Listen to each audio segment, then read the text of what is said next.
अस्सलाम वालेकुम दोस्तों, मैं मोहम्मद गौस मस्तान आप सभी का इस्तकबाल करता हूं थाने महानगर पालिका स्कूल नंबर 31 के इस चैनल पर। आज हम छठी की क्लास से रियाजी मजमून में सबक नंबर 1 इल्म हिंदसा के बुनियादी तसव्वुरात पहला हिस्सा इसके मुताल्लिक मालूमात हासिल करने जा रहे हैं। बच्चों, हमारा पहला टॉपिक है कि नुक्ता किसे कहते हैं। जैसे कि आपको नज़र आ रहा है कि यहाँ पर 3 नुक्ते मैंने बनाए हैं, 3 डॉट मैंने बनाए हैं। ठीक है, तो सबसे पहले हम समझने की कोशिश करेंगे कि नुक्ता किसे कहते हैं।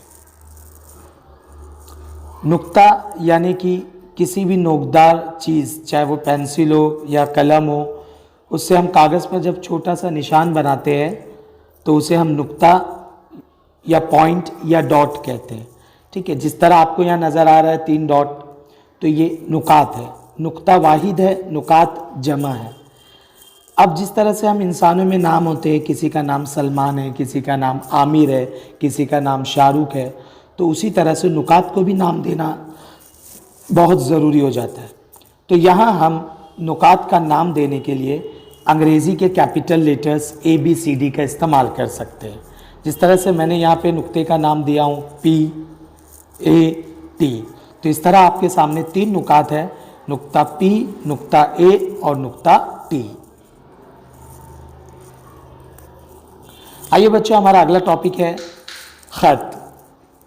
हम देखेंगे ख़त किसे कहते हैं। यहाँ पर हमने 2 नुकात लिए हैं, A और B। ठीक है, अब इन्हें हम नाप पट्टी यानी स्केल से मिला देते हैं, हमें एक सीधी लकीर हासिल हो गई। ठीक है बच्चों, अब मैं आपसे सवाल करता हूँ, क्या लकीर B की जानिब से हम इस लकीर को और आगे बढ़ा सकते हैं? Very good, yes. क्या हम A की जानिब से इस लकीर को और आगे बढ़ा सकते हैं? Very good, yes. हम जितना बड़ा कागज़ होगा उसके हिसाब से हम दोनों जानिब से जितना चाहे उतना, यानी हमारी मर्ज़ी के मुताबिक हम इसे दोनों जानिब से आगे बढ़ा सकते हैं। ठीक है, तो इस तरह की शक्ल को जिसे दोनों जानिब से बढ़ाया जा सके, इसे हम ख़त कहते हैं। ऐसा मान लीजिए कि लकीर जब दोनों जानिब से लामहदूद बढ़ाई जा सके तो वो लकीर ख़त कहलाती है। और ऐसे ख़त को कागज़ पर दिखाते वक्त उसके दोनों जानिब हम तीर की नोक का इस्तेमाल करते हैं। ये तीर हमें ये बतलाता है कि दोनों जानिब से ये बढ़ता जा रहा है। तो याद रखिए, जहाँ पर आपको तीर नज़र आए आप समझ जाइए कि ये इस जानिब से बढ़ रहा है। इस तरह से ख़त दोनों जानिब से बढ़ता है, इसलिए हम ख़त को जाहिर करने के लिए 2 तीर के निशानात का इस्तेमाल करेंगे। अब हमारा अगला टॉपिक है कतई ख़त। कतई ख़त यानी क्या? जब 2 नुकात के बीच में हम लकीर खींचते हैं तो इस पूरे फासले को हम कतई ख़त कहते हैं। कतई ख़त का मायने होते हैं कि ख़त का टुकड़ा। तो इस तरह से ये जो आपको शक्ल में नज़र आ रहा है AB या PQ, तो ये दोनों जानिब से महदूद है। महदूद है मतलब इसको हम आगे नहीं बढ़ा सकते हैं, इसकी एक लंबाई फिक्स है। अब ये इससे ज़्यादा दोनों जानिब से बढ़ाया नहीं जा सकता। तो आपको याद रखना है कि कतई ख़त के दोनों जानिब महदूद होते हैं, इसलिए हम यहाँ पर तीर का निशान इस्तेमाल नहीं कर सकते, बल्कि हम यहाँ पर 2 डॉट यानी नुकात का इस्तेमाल कर सकते हैं। और इन्हीं दोनों डॉट को हम या तो इख्तितामी नुकात कहेंगे, या एंडिंग पॉइंट्स कहेंगे, या सिरे कहेंगे। तो इस तरह कतई ख़त के 2 सिरे होते हैं, 2 तीर नहीं होते। ठीक है बच्चों, और इसका नाम हम लिखते वक्त हम इसे कता AB भी लिख सकते हैं, या हम इसे कता BA भी लिख सकते हैं। बस हमें ध्यान ये देना है कि इसका नाम लिखते वक्त हमें दोनों जानिब के सिरों को दिखाना है, जाहिर करना है। अगला टॉपिक है शुआ। जिस तरह से आपको शक्ल नज़र आ रही है, इस शक्ल में आप देख सकते हैं कि सूरज की किरणें, शुआएं हर सिमत फैल रही है और हर सिमत आगे बढ़ती जा रही है। ठीक है, और दूसरी तस्वीर जो आपको नज़र आ रही है वो है एक टॉर्च की। उस टॉर्च से निकलने वाली रोशनी की शुआएं वो एक जगह से निकलकर एक ही सिमत में आगे की तरफ बढ़ती चली जा रही है। तो इस तरह की जो शक्लें होते हैं जिसमें एक नुक्ते से शुआ या लकीर या लाइन आगे की तरफ बढ़ती जाए तो हम ऐसी शक्ल को शुआ कहते हैं। इस तरह की शक्ल जिसमें एक नुक्ते से लकीर आगे की सिमत लामहदूद बढ़ती जाए तो हम इसे शुआ कहते हैं। तो इस तरह से जिस नुक्ते से ये शुआ निकलती है उस नुक्ते को या तो इब्तिदाई नुक्ता या मुबदा कहते हैं। ठीक बच्चों, तो इस शक्ल में यहाँ पर आपको जो नज़र आ रहा है तो P जो है वो इस शुआ PQ का इब्तिदाई नुक्ता है, या आप मुबदा भी कह सकते हैं नुक्ता P को, और इस शुआ का नाम लिखा जाएगा शुआ PQ। तो इस तरह से हम इसे लिखते वक्त शुआ PQ लिखेंगे और इसे पढ़ते वक्त भी शुआ PQ पढ़ा जाएगा। अब जिस तरह से आपने कतई खत में देखे थे कि हम नुक्तों को आगे पीछे लिख सकते हैं, लेकिन यहाँ शुआ में हम PQ के अलावा इसे QP शुआ नहीं लिखा जा सकता है, क्योंकि हमें शुआ का नाम लिखते वक्त जो इब्तिदाई नुक्ता यानी कि मुबदा है हमें वहीं से नाम लिखने की शुरुआत करनी होगी। तो इस तरह से शक्ल का नाम PQ पढ़ा जाएगा, ना कि शुआ QP पढ़ा जाएगा। हमारा अगला टॉपिक है मुतराकिस खुतूत और नुक्ते तराकुस। आपको जैसे कि यहाँ नज़र आ रहा है कि यहाँ मैंने एक नुक्ता P लिया है। अब हम देखते हैं कि इस नुक्ते P से हम कितने खतूत खींच सकते हैं। जैसे कि आपको नज़र आ रहा है, ये मैंने लाल रंग में एक ख़त खींचा, पीले रंग में मैंने दूसरा ख़त खींचा, ब्लू रंग में मैंने एक और ख़त खींचा। तो आपको नज़र आ रहा है कि यहाँ मैंने कितने सारे खतूत ऐसे खींचे जो उस नुक्ता P से गुज़र रहे हैं। तो इससे ये साबित होता है कि हम एक नुक्ते से बेशुमार यानी बहुत सारे खतूत खींच सकते हैं। तो बच्चों, जब 3 या 3 से ज़्यादा खतूत एक ही नुक्ते पर एक दूसरे को कता करते हैं, जैसे कि आपको यहाँ नज़र आ रहा है शक्ल में, तो हम उन तमाम खतूत को मुतराकिस खतूत कहलाते हैं। और जिस नुक्ते पर ये एक दूसरे को कता करते हैं उस नुक्ते तकातों को नुक्ते तराकुस कहते हैं। बच्चों, यहाँ पर आपको आपकी किताब से ये तस्वीर ली गई है जिसमें आपको बताना है, बताइए तो भला। सामने की शक्ल में 9 नुकात दिए गए, आपको उनको नाम देना है। जिस तरह मैंने यहाँ तमाम 9 नुकात को नाम दे दिया है, ठीक है। अब उनमें से आपको कोई 2 नुकात से कितने खतूत आप खींच सकते हैं वो आपको देखना है, किसी भी 2 नुक्ते से। तो आप देखेंगे जब आप ये एक्टिविटी करेंगे कि 2 अलग अलग नुकात लेने के बावजूद भी आप उन दोनों से गुजरता हुआ सिर्फ और सिर्फ एक ही ख़त खींच सकते हैं। तो याद रखिए, जब 2 नुकात लिए जाएं तो उनसे गुजरते हुए सिर्फ और सिर्फ ख़त की तादाद 1 होगी। अच्छा बच्चों, इन 9 नुकात में से कौन से 3 या 3 से ज़्यादा नुकात एक ही ख़त मुस्तकीम में यानी एक ही ख़त पर है? तो आप बता सकते हैं यहाँ पर। Very good. जब 3 या 3 से ज़्यादा नुकात एक ही ख़त पर यानी एक ही लाइन पर हो, मुस्तकीम ख़त पर हो, सीधी लाइन पर हो, तो ऐसे तमाम नुकात को हम खत्ती नुकात कहते हैं। तो ये तमाम नुकात हम खत्ती नुकात है। और जो नुकात इस लाइन में नहीं आ रहे बल्कि बाहर की जानिब है, तो ऐसे नुकात को हम गैर हम खत्ती नुकात कहते हैं। जो नुकात एक मुस्तकीम ख़त पर नहीं होते, एक सीधी लाइन में नहीं होते हैं, उन्हें हम गैर हम खत्ती नुकात कहते हैं। तो यहाँ पर आप देख सकते हैं गैर हम खत्ती नुकात कौन कौन से हैं। अगला उन्वान है मुस्तवी। बच्चों, आपको यहाँ पे 3 तस्वीर नज़र आ रही है। एक टेबल की तस्वीर है, एक ब्लैक बोर्ड की तस्वीर है और एक गैस सिलेंडर की तस्वीर है। इन तीनों तस्वीर में सतह कैसी नज़र आ रही है आपको? अगर आप इन तीनों तस्वीर पर, इन तीनों तस्वीर जो आपके घरों में मौजूद हो या क्लासरूम में मौजूद हो, आप इनकी सतह पर जब हाथ फेरेंगे तो हाथ फेरने पे आपको इनकी सतह कैसी नज़र आएगी? इन तीनों में से दो की सतह यानी कि टेबल और ब्लैक बोर्ड की सतह आपको एकदम हमवार नज़र आएगी, हमवार महसूस होगी, यानी कि एकदम ही फ्लैट। तो रियाजी की ज़बान में ऐसी हमवार सतह को मुस्तवी कहते हैं, जबकि सिलेंडर की सतह आपको फ्लैट यानी कि पूरी तरह से प्लेन नज़र नहीं आएगी, वो घूमती हुई नज़र आएगी। आपको जो गैस सिलेंडर है उसकी सतह घूमती हुई नज़र आएगी, जबकि बोर्ड और टेबल ये आपके पास किताबें हैं, कॉपियाँ हैं, दीवार है घर की, तो इसकी सतह आपको हमवार नज़र आएगी। तो ऐसी हमवार सतह को हम मुस्तवी कहते हैं। और मुस्तवी का नाम लिखने के लिए हम कैपिटल लेटर्स का इस्तेमाल करते हैं। हमारा अगला टॉपिक है मुतवाज़ी खतूत। मुतवाज़ी खतूत यानी क्या? तो पहले हम इसकी तारीफ देखते हैं। एक मुस्तवी में वाक़े और एक दूसरे को कता ना करने वाले खतूत को मुतवाज़ी खतूत कहते हैं।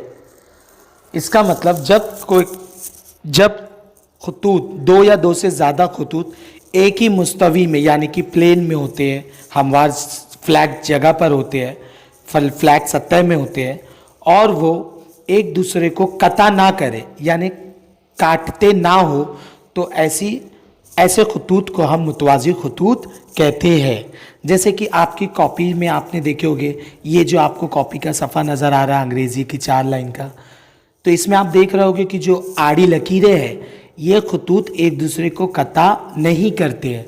तो ये चारों लाइन यानी ये चारों खतूत आपस में मुतवाज़ी खतूत है। ठीक इसी तरह से आप यहाँ पर पटरी, रेल की पटरियों को भी देख सकते हैं। ये दो पटरियाँ एक दूसरे को कता नहीं करती, बल्कि इनका फासला शुरू से आखिर तक एक जैसा होता है, तो हम इन दो पटरियों को भी मुतवाज़ी खतूत कहेंगे। आइए बच्चों, हम आपकी किताब की मश्की सेट नंबर 1 के सवालात हल करते हैं। जैसे कि आपको सामने नज़र आ रहा होगा हमारा पहला सवाल, बाजू की शक्ल की मदद से नाम लिखिए। अब यहाँ शक्ल दी गई है हमें। अब यहाँ हमें बताना है 4 चीज़ें। पहला तो हमें हम खत्ती नुकात के नाम लिखना है।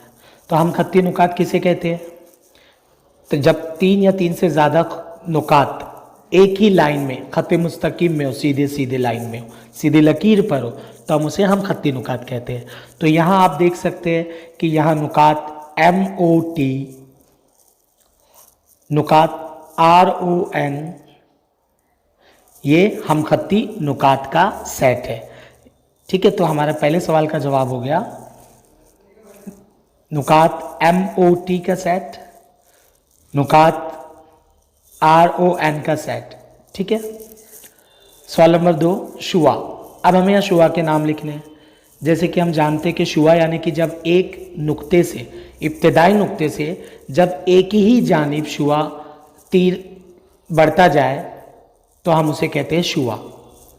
तो यहाँ पर हम अगर O से देखें तो हमारी पहली शुआ हो गई OP, ON, OT, शुआ OS, शुआ OR, शुआ OM। तो ये हमारी तमाम शुआओं के नाम हो गए। अब यहाँ हमें सवाल नंबर 3 है कतई खत के नाम। ठीक है, तो यहाँ पर कतई खत का मतलब होता है कि किसी दो नुकात के बीच का फासला।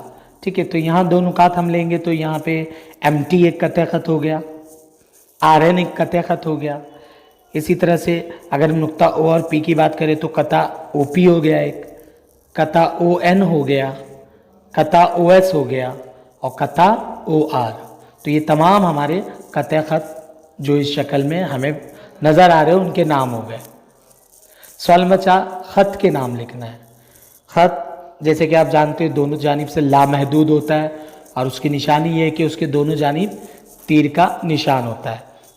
तो यहाँ पर ख़त MT है क्योंकि उसके दोनों जानिब तीर है, और दूसरा ख़त जो है वो RN है। तो इस तरह से इस शक्ल में 2 ख़त पाए जा रहे हैं। तो बच्चों यहाँ हमारा पहला सवाल हल हुआ। हम आगे बढ़ते हैं सवाल नंबर 2 पे। बाजू में दिए हुए ख़त के मुख्तलिफ नाम लिखिए। अब यहाँ इस ख़त में सबसे पहला आपको नज़र आ रहा होगा बाहर स्मॉल लेटर L लिखा हुआ है। तो हम किसी भी खत का नाम अगर हम स्मॉल से लिखना चाहें तो हम एक स्मॉल लेटर का इस्तेमाल कर सकते हैं, एक हर्फ का इस्तेमाल कर सकते हैं। तो यहाँ पर एल है वो हर्फ, इसलिए हमारा पहला नाम हो गया खत एल। अब इसके अलावा जो कैपिटल लेटर्स नज़र आ रहे हैं उससे खत का नाम लिखने के लिए हमें दो नुकात का इस्तेमाल करना होगा। तो शुरू करते हैं ए से। तो पहला खत हो गया खत ए बी, दूसरा खत ए सी, तीसरा खत ए डी। ठीक है, अब यहाँ ए को थोड़ी देर भूल जाइए। अब बी से आप देखिए खत बी सी, खत बी डी। अब आप बी को भी भूल जाइए। सी से देखिए खत सी डी। तो इस तरह से यहाँ पर हमें 6 खतूत नज़र आ रहे हैं जो हमने उनका नाम, ये तमाम खतूत एक ही है लेकिन इनके 6 तरीक़ों से हम नाम लिख सकते हैं। आगे बढ़ते सवाल नंबर 3 की तरफ। सवाल नंबर 3, जोड़ियाँ लगाइए। यहाँ पर तस्वीर ग्रोह ए में दी गई है जिनकी जोड़ियाँ ग्रोह बी से लगाना है। तो आप देख सकते हैं पहली वाली तस्वीर किसकी है? वेरी गुड, खत की है। तो हमारा यहाँ पर सही जवाब होगा खत। दूसरी तस्वीर जो है वो गुड कते की है, तो ये कता हो गया। तीसरा ये मुस्तवी है, तो ये मुस्तवी। और चौथा जो है इसके एक जानिब नुक्ता है और एक जानिब तीर का निशान है, तो ये क्या है? वेरी गुड, शुआ। तो ये हमारे लिए शुआ। आगे बढ़ते सवाल नंबर 4 की तरफ। झेल में दी हुई शक्ल का मुशाहिदा कीजिए, उसमें से मुतवाज़ी खतूत, मुतराकिज़ खतूत और नुक्ता तराकुज़ के नाम लिखिए। तो सबसे पहले आइए देखते हैं मुतवाज़ी खतूत इसमें कौन कौन से। आप यहाँ देख सकते हैं मुतवाज़ी खतूत यानी वो खतूत जो एक दूसरे को कता ना करे। अगर हम सीधी तरफ से देखें, सीधी जानिब से, तो यहाँ खत बी, खत एम और खत क्यू, ये तीनों खतूत एक दूसरे को कता नहीं कर रहे हैं, इसलिए ये मुतवाज़ी खतूत की पहली जोड़ी हो गई। उसी तरह से एक और जोड़ी यहाँ छुपी हुई है जो तिरछे में है उल्टी जानिब से, वह है खत ए और खत पी। तो इस तरह से ये दूसरी जोड़ी हो गई। तो ये दोनों भी मुतवाज़ी जोड़ियाँ हैं। ठीक है बच्चों, अब आगे बढ़ते मुतराकिज़ खतूत। मुतराकिज़ खतूत के मायने होते हैं जब एक ही नुक्ते पे तमाम खतूत एक दूसरे को कता करें तो हम उसे मुतराकिज़ खतूत कहते हैं। तो यहाँ आप देख सकते हैं खत ए बी सी जो है वो, और जो बीच का खत ए डी है बड़ा वाला, वो तमाम खतूत एक दूसरे को नुक्ता ए पर कता कर रहे हैं, इसलिए ये तमाम मुतराकिज़ खतूत हुए। तो हम जब इसका नाम लिखेंगे तो खत ए, खत बी, खत सी और खत ए डी, तो ये मुतराकिज़ खतूत हो गया। इसी तरह से अगर आप दाएं जानिब देखेंगे, सीधी जानिब, तो यहाँ पर भी 3 खतूत एक दूसरे को कता कर रहे हैं, खत पी, खत क्यू और खत ए डी। तो ये मुतराकिज़ खतूत की दूसरी जोड़ी हो गई। तो ये तीनों खतूत भी मुतराकिज़ खतूत है। अब अगला है नुक्ता तराकुज़ के नाम लिखिए। तो नुक्ता तराकुज़ जहाँ 3 या 3 से ज़्यादा खतूत एक दूसरे को कता करते हैं। तो यहाँ आप देख सकते हैं कि बाएं जानिब लेफ्ट साइड पे नुक्ता ए नुक्ता तराकुज़ है, क्योंकि वहाँ पर 4 खतूत ए बी सी और खत ए डी एक दूसरे को कता कर रहे हैं। तो पहला नुक्ता तराकुज़ ए हो गया, और जबकि दूसरा नुक्ता तराकुज़ डी हो गया, क्योंकि यहाँ भी 3 खतूत एक दूसरे को कता कर रहे हैं। कौन से है वो 3 खतूत? खत पी, खत क्यू और खत ए डी। तो इस तरह से 3 खतूत भी यहाँ कता हो रहे हैं नुक्ता डी के मकाम पर, तो नुक्ता डी भी नुक्ता तराकुज़ है। तो बच्चों आज के लिए इतना ही। हम इंशाअल्लाह सबक नंबर 2 ज़ाविये में दोबारा हमारी मुलाकात होगी। जब तक का मैं उम्मीद करता हूँ कि आपको ये मश्की सेट एक समझ में आ गया होगा। आप इसे अपनी कॉपियों में, अपनी बयाज़ों में इसके जवाबात को हल कीजिए, सवालात के साथ उतारिए, जवाबात भी लिखिए और इसकी तस्वीर व्हाट्सएप के ज़रिए से मुझे भेज दीजिए। ये आपका होमवर्क है। मिलते हैं इंशाअल्लाह, जब तक कि दुआओं में याद रखिए। अल्लाह हाफिज़।